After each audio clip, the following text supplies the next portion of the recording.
कल चित्रकूट दौरे पर रहेंगे पीएम मोदी। 100वें धर्म शताब्दी कार्यक्रम में करेंगे शिरकत। चिकित्सालय के नवीन आधुनिक बिल्डिंग का भी करेंगे शुभारंभ। पीएम राम मंदिर में प्राण प्रतिष्ठा कार्यक्रम में होंगे शामिल। बोले, ये मेरा सौभाग्य। अयोध्या में 22 जनवरी को 4000 संत महात्मा रहेंगे मौजूद। बागपत दौरे पर मुख्यमंत्री योगी आदित्यनाथ 311 परियोजना का करेंगे लोकार्पण और शिलान्यास। टैबलेट स्मार्टफोन का करेंगे वितरण।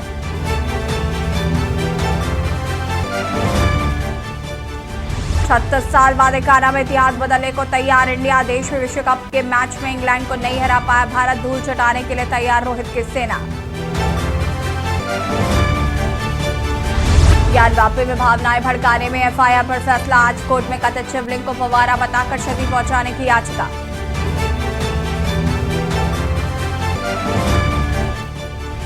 ठंड से पहले ही बिगड़ने लगी हवा की सेहत। मेरठ, गाजियाबाद समेत 8 शहरों में सबसे ज्यादा प्रदूषण। तापमान 15 डिग्री सेल्सियस से नीचे आया। आप देख रहे हैं के न्यूज, खबरों का सारथी। नमस्कार, मैं हूं आपके साथ यशु शुक्ला और बात करेंगे आई शुभ घड़ी विराजेंगे राम। अयोध्या से खबर, जहां पर श्री राम जन्मभूमि तीर्थ क्षेत्र ट्रस्ट ने ऐलान किया है 22 जनवरी 2024 को रामलला की प्राण प्रतिष्ठा होगी। 22 जनवरी को रामलला के श्री विग्रह की प्राण प्रतिष्ठा होगी। आपको बता दें कि प्रधानमंत्री नरेंद्र मोदी प्राण प्रतिष्ठा कार्यक्रम में शामिल होंगे।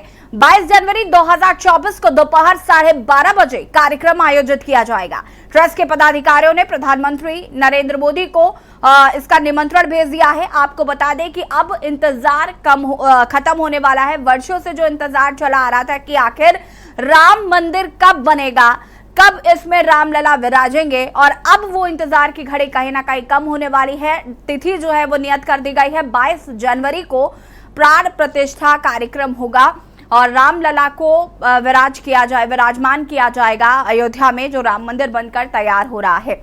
राम मंदिर की विशेषताएं समय समय पर राम मंदिर ट्रस्ट की तरफ से जारी की जाती रही है। जो सामान जहां से आ रहा है उसकी जो इंफॉर्मेशन है वो लगातार जारी की गई है। बहुत पारदर्शिता तरीके से इस राम मंदिर का निर्माण हुआ, क्योंकि ये हजारों करोड़ों हिंदुओं की आस्था का प्रतीक है राम मंदिर, जिसका इंतजार अब खत्म होने वाला है। श्रद्धालु रामलला के दर्शन राम मंदिर में कर सकेंगे। 22 जनवरी 2024 को राम मंदिर निर्माण कार्य समाप्त हो जाएगा। रामलला विराजेंगे। प्राण प्रतिष्ठा कार्यक्रम होगा। प्रधानमंत्री नरेंद्र मोदी को इस कार्यक्रम के लिए न्योता भेज दिया गया है। प्रधानमंत्री नरेंद्र मोदी, बता दें कि 22 जनवरी 2024 को प्राण प्रतिष्ठा कार्यक्रम में सम्मिलित होंगे। नरेंद्र मोदी प्राण प्रतिष्ठा में शामिल होंगे। 22 जनवरी 2024 को प्राण प्रतिष्ठा होगी।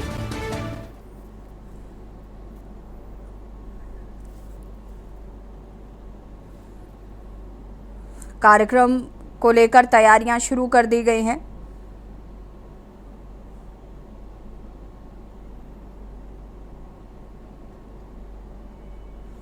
बाईस जनवरी को रामलला की होगी प्राण प्रतिष्ठा।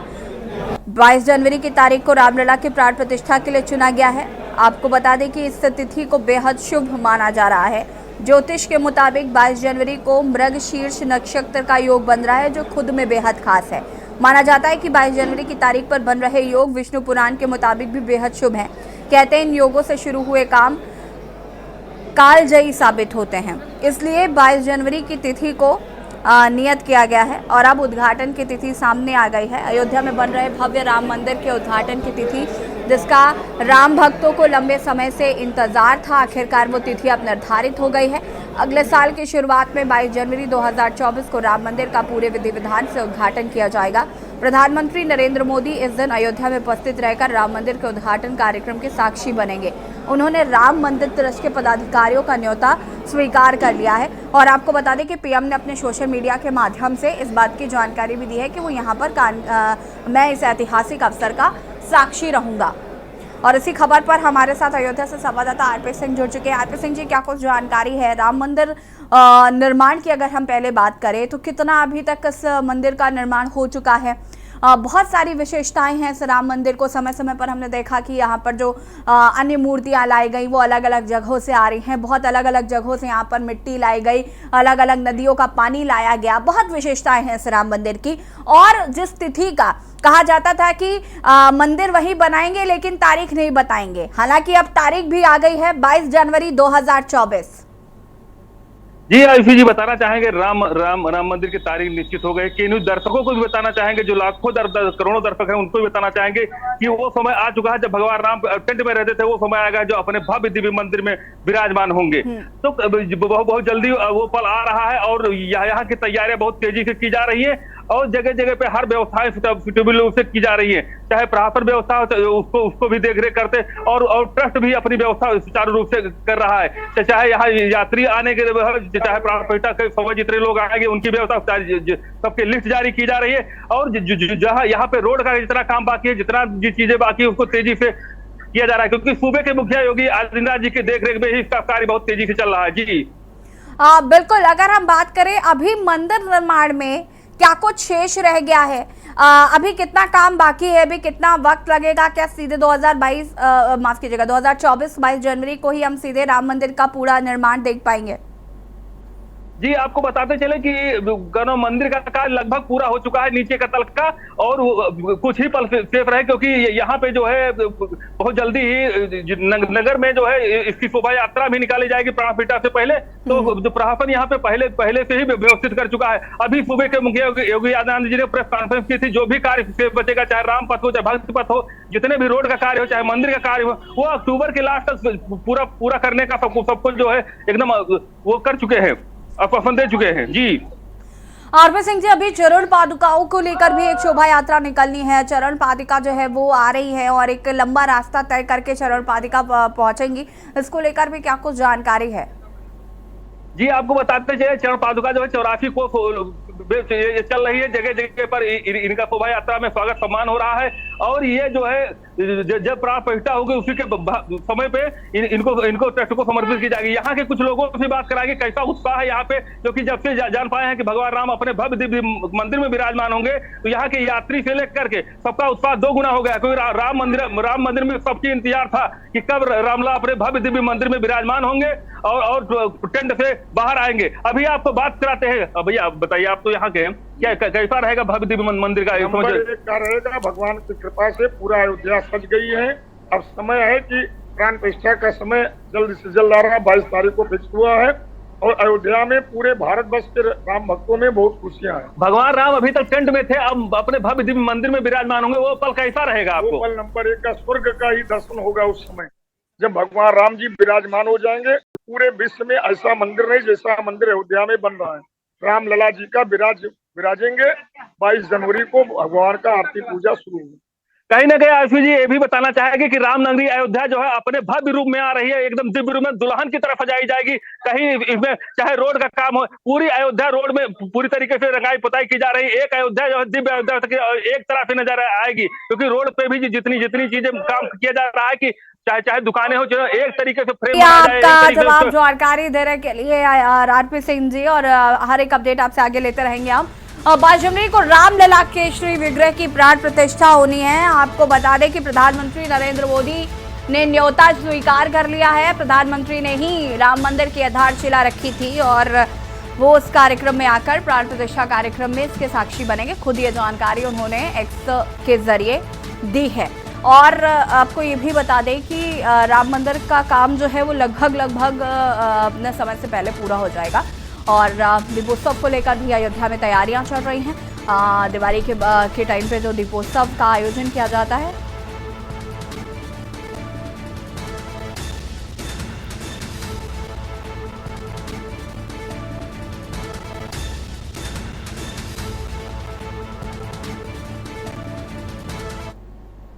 और सीधे आपको ले चलते हैं चेन्नई, जहां पर ग्लोबल इन्वेस्टर समिट में शामिल होने पहुंचे हैं मुख्यमंत्री पुष्कर सिंह धामी। क्या कुछ कह रहे हैं, सुन लेते हैं। और दिल्ली में पहले हो चुका है, ये बात कहीं पर आई नहीं, विदेशों में भी, लेकिन यहां पर एक बात आ रही थी कि जोशीमठ में बहुत ज्यादा लैंडस्लाइड हो गया है। और एक पिक्चर जो टेलीविजन पर दिखाई गई, चूंकि इस बार दुर्भाग्य से जो हिमालयन राज्य हैं, हिमाचल प्रदेश, उत्तराखंड, इन सभी में बहुत ज्यादा डिजास्टर हुआ, लेकिन हिमाचल में कुछ ज्यादा डिजास्टर हुआ। तो वहीं का कोई क्लिप लेकर उस क्लिप को भी ये बता दिया गया कि ये उत्तराखंड का है।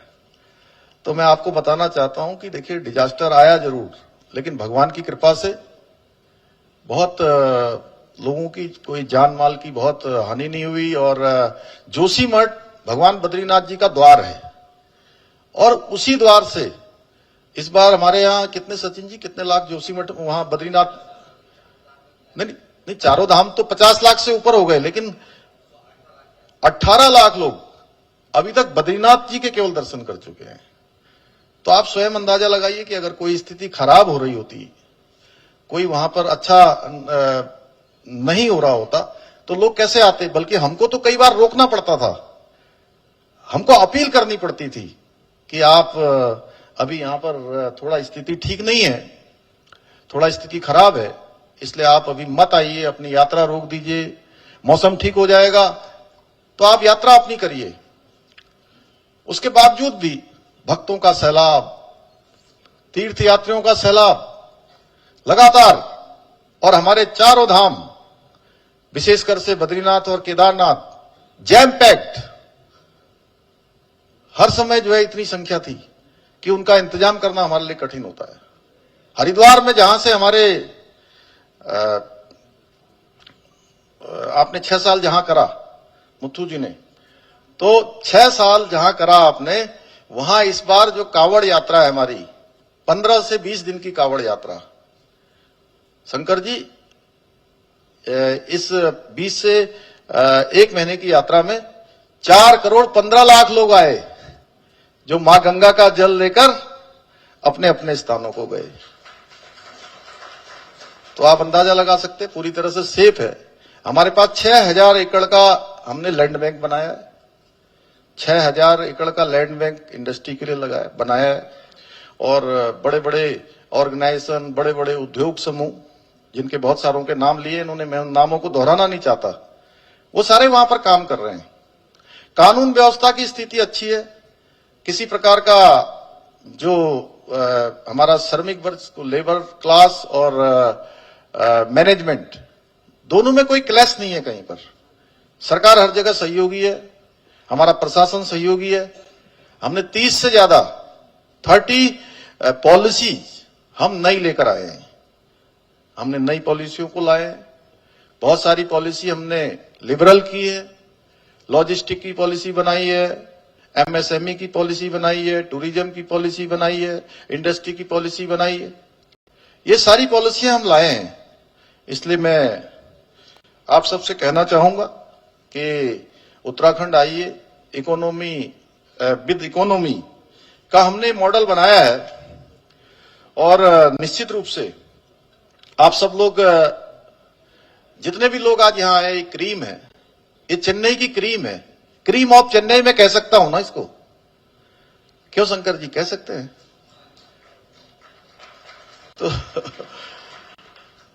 तो ये क्रीम निश्चित रूप से बिजनेस के क्षेत्र में, इंडस्ट्री के क्षेत्र में, ये जो टॉप पर जो काम कर रहे हैं, क्यों डॉक्टर भावना जी?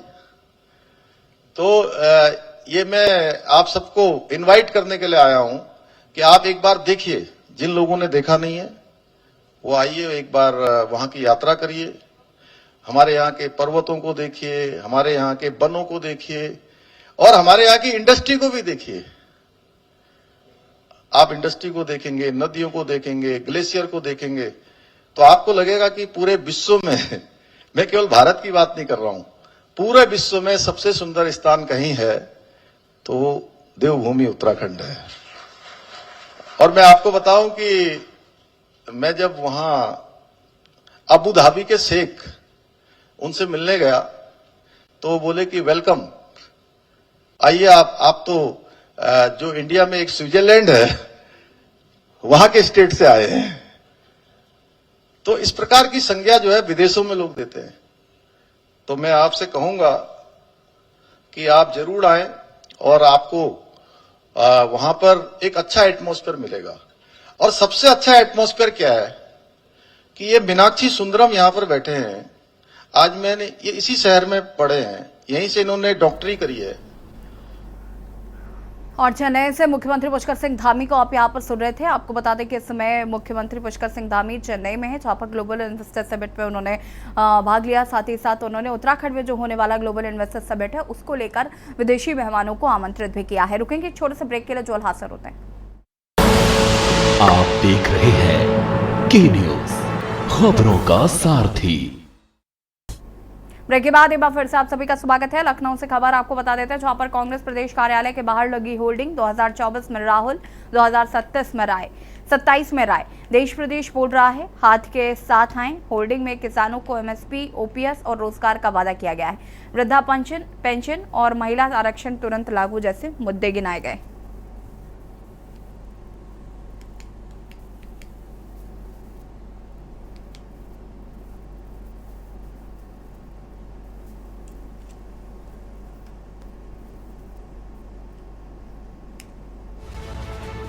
कांग्रेस प्रदेश कार्यालय के बाहर लगी होर्डिंग। लखनऊ से खबर, 2024 में राहुल, 2027 में राय। देश प्रदेश बोल रहा है कांग्रेस के साथ आए, हाथ से हाथ के साथ आए।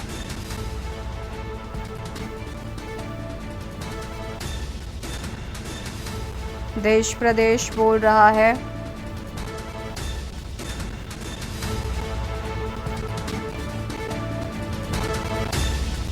होर्डिंग में किसानों को एमएसपी, ओपीएस और रोजगार का वादा।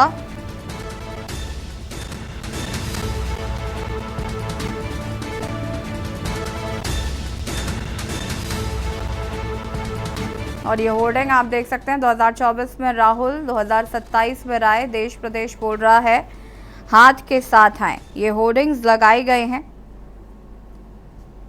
भले ही उत्तर प्रदेश में और देश में 2024 के चुनाव में अभी समय है, लेकिन अगर बात करें पोस्टर वार का तो उसकी शुरुआत हो चुकी है।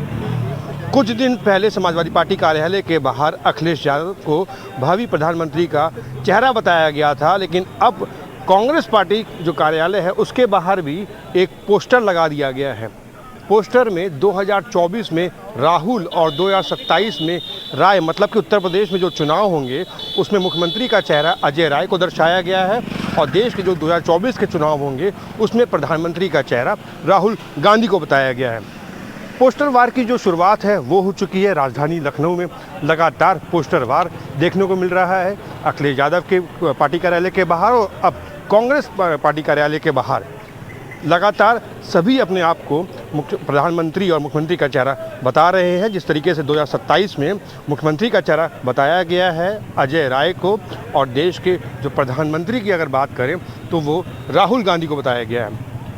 लगातार पोस्टर वार की जो शुरुआत हो चुकी है, आगे भी पोस्टर वार लगातार राजधानी में और तमाम जगह देखने को मिलेंगे, लेकिन देखना ये होगा कि इंडिया गठबंधन में आखिरकार कौन प्रधानमंत्री का चेहरा बनता है, और क्या योगी और मोदी जी की जो डबल इंजन की सरकार है उत्तर प्रदेश में और देश में प्रधानमंत्री की, तो क्या उत्तर प्रदेश के जो मैक्सिमम जो सीटें हैं वो कौन जीतेगा, और प्रधानमंत्री का जो चेहरा असल में कौन बनने वाला है। क्योंकि उत्तर प्रदेश से ही जो रहा है वो बनती है प्रधानमंत्री की, और तमाम जो सीटें हैं उत्तर प्रदेश में जब जीती जाती हैं तो वही दावेदार होता है प्रधानमंत्री का।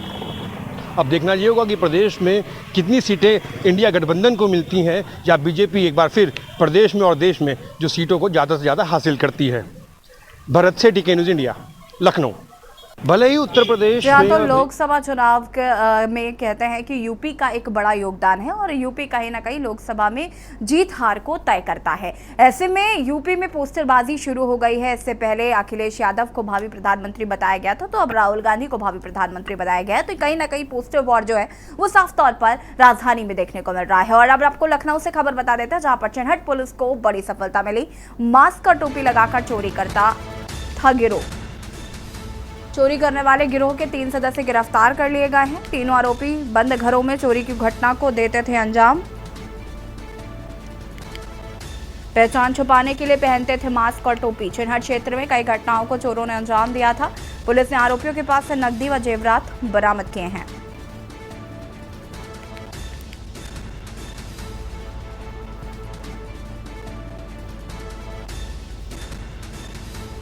लखनऊ से खबर आपको बता रहे हैं, चोर गिरोह का पर्दाफाश किया पुलिस ने।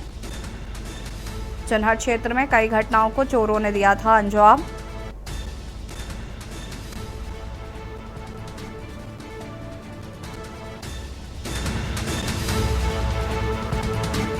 मास्क और टोपी पहनकर चोरी की घटना को देते थे अंजाम।